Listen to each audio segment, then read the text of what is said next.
In the name of Allah, the most beneficent, the most merciful. Assalamu alaikum, dear students. I am Anila Said from Government Postgraduate College for Women Bahawal Nagar. Students, आज इस lecture में हम लोग second year English के chapter number 3 why boys fail in college के बारे में बात करेंगे। स्टूडेंट्स, इस चैप्टर का नाम है why boys fail in college, के लड़के कॉलेज में फ़ेल क्यों होते हैं। एक्चुअली ये जो क्वेश्चन है जो पूछा गया है टाइटल में कि why boys fail in college, के लड़के कॉलेज में फ़ेल क्यों होते हैं। स्टूडेंट, सिर्फ लड़के ही फ़ेल नहीं होते, लड़कियां भी फ़ेल होती हैं, लेकिन फ़ेल होने वाले लड़कों की तादाद ज़्यादा है। तो इसलिए जो है ये राइटर ने यहाँ पर बॉयज़ का वर्ड यूज़ किया है। और दूसरी बात ये है कि यहाँ पर वाई से स्टार्ट हुआ है, तो ये क्वेश्चन है, लेकिन क्वेश्चन मार्क आखिर में नहीं है। तो मैं आपको बता दूँ कि एक्चुअली इसमें कुछ टाइटल्स इस तरह के होते हैं कि जिसमें से कुछ चीज़ें हिडन होती हैं। आप इसमें एक वर्ड हिडन है, the reasons why boys fail in college, के वो वजूहात जिनकी वजह से लड़के कॉलेज में फ़ेल होते हैं वो इस चैप्टर में डिस्कस की जाएंगी। ठीक है, वो वजूहात जिनकी वजह से बॉयज़ कॉलेज में फ़ेल होते हैं, इस चैप्टर में ये बात की जाएगी। ठीक हो गया स्टूडेंट्स। एक्चुअली सबसे पहले हम लोग बात करते हैं इस चैप्टर के राइटर की। इस चैप्टर के राइटर हर्बर्ट एडविन हॉक्स हैं, जो कि 1872 में बॉर्न हुए और 1943 में इनकी डेथ हुई। और हर्बर्ट एडविन हॉक्स कौन थे? Actually he was an American mathematician, experienced educator थे। ठीक है, कौन थे? एक अमेरिकन मैथमेटिशियन थे, अमेरिका से थे, और एक मैथमेटिशियन थे, मैथ के टीचर थे। And dean of Columbia college New York, New York का सिटी है कोलंबिया, वहाँ पर डीन भी रह चुके हैं। ठीक है, और इन्होंने इतनी ज़्यादा सर्विसेज दी हैं एजुकेशन डिपार्टमेंट में कि इनका नाम the dean of American college deans भी है। ठीक है, इनको इस नाम से भी जाना जाता है, the dean of American college deans. ठीक हो गया। और इसके बाद हम बात करेंगे कि वो कौन थे। वो एक एक्सपीरियंस्ड एजुकेटर थे, बहुत माहिर तालीम थे, और उसके बाद इनके पास बहुत सारा तजुर्बा था, बहुत ज़्यादा। इन्होंने 25 साल खिदमत की डिफरेंट इंस्टीट्यूट्स में। फिर उसके बाद first hand knowledge of the various problems boy face during their college life. उन्होंने 25 साल तक एक कॉलेज में और डिफरेंट कॉलेजेस में अपनी सर्विसेज दी और बच्चों को पढ़ाया, और वहाँ पर स्टूडेंट्स की जो जो प्रॉब्लम थी और जो वेरियस प्रॉब्लम्स थी जो फेस होती कि बच्चे फेस करते थे, उन तमाम तर प्रॉब्लम्स को इन्होंने बहुत ही करीब से देखा और उनको परखा और उनको सॉल्व करने की कोशिश की, और उन तमाम तर मेजर प्रॉब्लम्स को वो इस चैप्टर में भी डिस्कस करते हैं। ठीक है, तो कॉलेज वर्ड्स द यूज़, उन्होंने एक बुक लिखी, इन तमाम तर प्रॉब्लम्स को और उनके सॉल्यूशंस को उन्होंने इस बुक में मेंशन किया है। ठीक हो गया। तो उनकी एक बुक जो कि बहुत ही फेमस है, कॉलेज व्हाट्स द यूज़, यानी कॉलेज का क्या किस लिए होता है, कॉलेज का असल इस्तेमाल क्या है, या कॉलेज का क्या पर्पज़ है। तो उन्होंने ये बहुत ही फेमस बुक लिखी, और फेमस बुक में से उन्होंने बहुत सारी चीज़ें डिस्कस की हैं, जिसमें से why boys fail in college एक छोटा सा ऐसे है जो आपकी बुक में शामिल किया गया है। ठीक है, उसके बाद स्टूडेंट्स हम बात करेंगे इस चैप्टर की, why boys fail in college, जो कि हर्बर्ट एडविन हॉक्स ने लिखा है। और वो क्या कहते हैं? वो कहते हैं कि लड़के एक्चुअली कॉलेज में जब एडमिशन लेते हैं तो और वो फ़ेल होते हैं, तो वो फ़ेल होने वाले स्टूडेंट्स की दो कैटेगरीज़ हैं। एक कैटेगरी वो है कि दोज़ हु ट्राई, जो कोशिश करते हैं, और दूसरी कैटेगरी कौन सी है? Those who do not try. ठीक है, दो तरह के स्टूडेंट्स होते हैं, एक वो जो पढ़ते हैं लेकिन फिर भी फ़ेल हो जाते हैं, और एक वो जो पढ़ते ही नहीं, जो ट्राई ही नहीं करते और फिर फ़ेल हो जाते हैं। तो those who try and those who do not try, ये दो कैटेगरीज़ हैं जो राइटर ने हमारे साथ डिस्कस की हैं। ठीक है स्टूडेंट्स, फिर उसके बाद हम बात करेंगे उन स्टूडेंट्स की। अच्छा, ये जो ट्राई नहीं करते ये तो एक्सक्लूड हो गए ना, मतलब ये तो ट्राई ही नहीं करते, तो इन्होंने फ़ेल ही होना है। और जो ट्राई करते हैं और फिर भी फ़ेल हो जाते हैं, अब हम उनके बारे में बात करेंगे।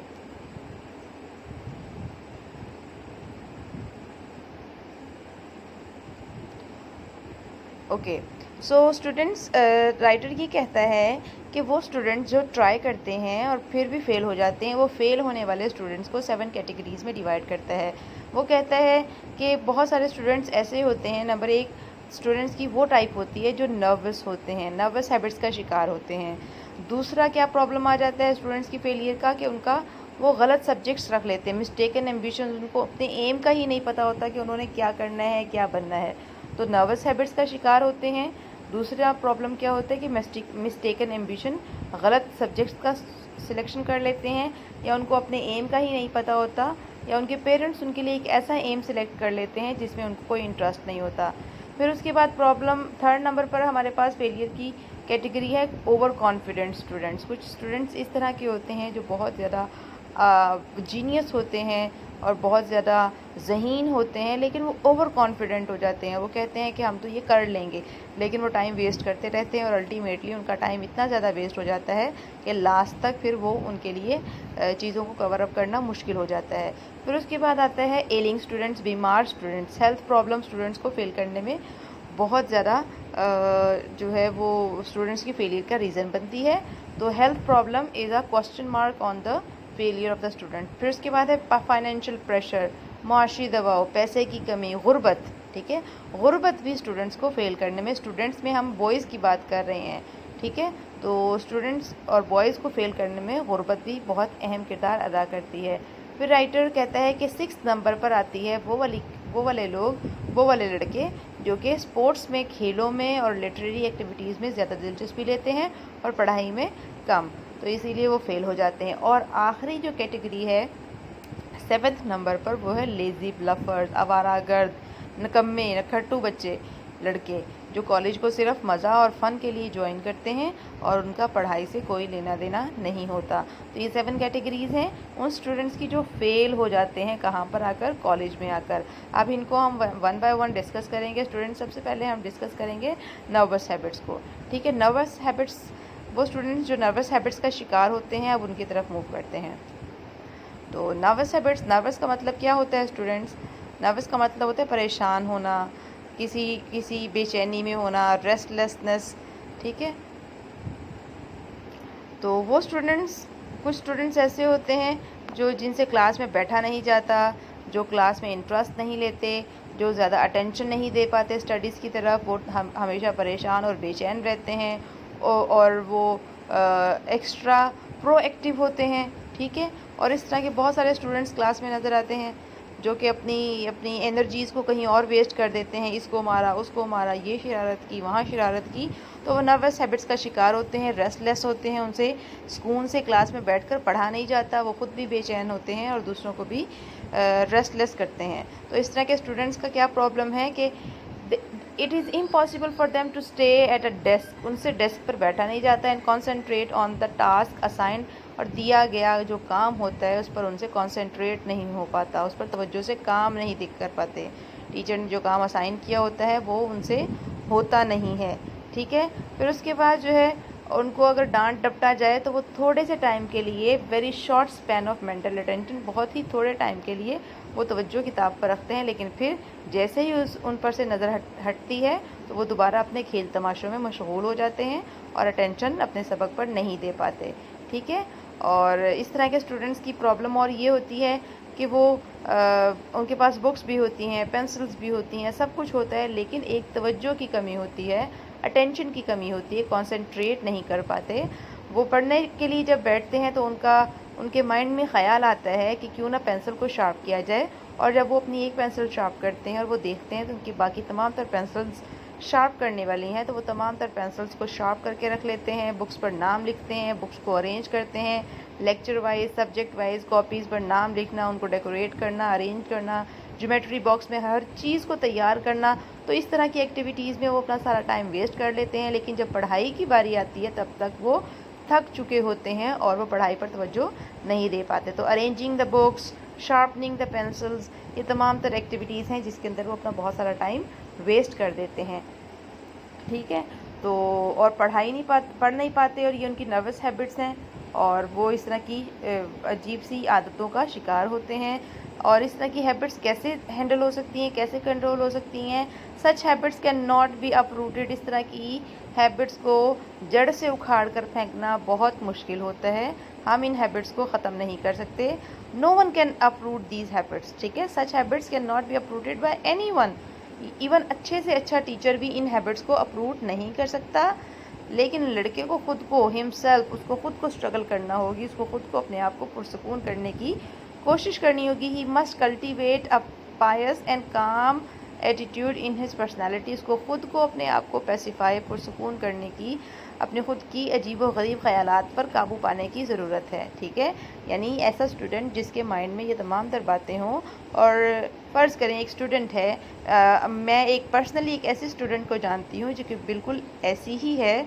उसके पास सारी बुक्स होती हैं, सारी पेंसिल्स होती हैं, उसके पास each kind of sharpener, razor, new type of pencils और मार्कर्स और pointers and highlighters, different colours के हर चीज़ अवेलेबल होती है उसके पास। लेकिन उससे पढ़ाई नहीं होती। क्यों? क्योंकि वो अपनी सारी एनर्जीज़ इन कामों में वेस्ट कर देती है और फिर स्टडीज़ पर इन्वेस्ट करने का उसके पास टाइम नहीं बचता। तो इस तरह के स्टूडेंट्स का क्या सॉल्यूशन है? इस तरह के स्टूडेंट्स का किसी के पास भी कोई सॉल्यूशन नहीं है। इस तरह के स्टूडेंट का सॉल्यूशन सिर्फ़ और सिर्फ उनके खुद के पास है कि वो खुद, जब उनके माइंड में इस तरह की कोई बात आए तो उनको खुद को चाहिए कि वो उसी वक्त जो है अपने आप का अंदर को जो उनके ख़याल है उसको मार दें और उसको स्टडीज़ की तरफ मूव करें, ठीक है। फिर कोई भी उनकी मदद नहीं करता, उनको खुद को चाहिए कि अपनी पर्सनालिटी में कामनेस क्रिएट करें। तो स्टूडेंट्स, आज का ये लेक्चर था हमारा यहाँ तक ही। नर्वस हैबिट हमने डिस्कस कर ली है। बाकी जो नेक्स्ट हैबिट्स हैं, मिस्टेक एंड एम्बिशन, इंशाल्लाह इसके बारे में हम कल बात करेंगे। अपना ख्याल रखिएगा। कुछ अगर समझ नहीं आई तो आप पूछ सकते हैं स्टूडेंट्स।